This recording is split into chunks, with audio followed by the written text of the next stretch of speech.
Back to my YouTube channel Smriti Rekha official को। तो ये दीपक नहीं आसती लच्छा लच्छा तो आपण मैंने समस्त जानी।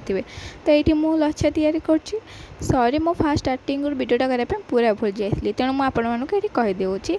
प्रथम आम काजू किशमिश और चिनाबादाम को पीस पीस कर काटिक तेल टे भाजीदे, तेल नुह बिना तेल भाजीदे, भाजिक गोटे साइड करदे। तापर को लच्छा को भल भाव भाजवा, लच्छा को भाजी सारापर गोटे साइड रखीदे काढ़ी। तापर को क्षीर को दबा, क्षीर टी सीझी आसला लच्छा को पकेबा, लच्छा को एपट सेपट चलला स्वाद अनुसार चीनी पकेबा। तापर लच्छा सहित किछिटा मिली पाउडर, गुजराती पाउडर, तार बास्ना लच्छा बहुत टेस्ट सुंदर लगे, तेणु से पाउडर को मुझे पकई देछि। देखिए आपण मैंने पकेबे, तार बास्नाटा बहुत सुंदर आसो, खायापी मत टेस्ट लगे।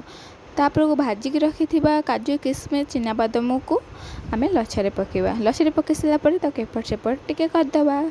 आउ चीनी को घाटियापी एपट सेपट टी करदे, जमती चीनी आउ जहाँ सब मुझे पकेली से जमी पूरा मिक्स हो। तो किसी समय एमती चलेबा,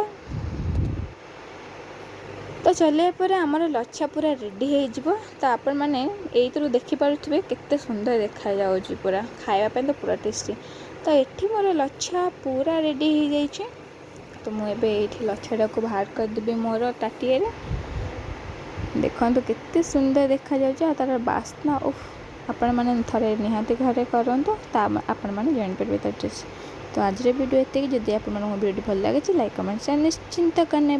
टाटा।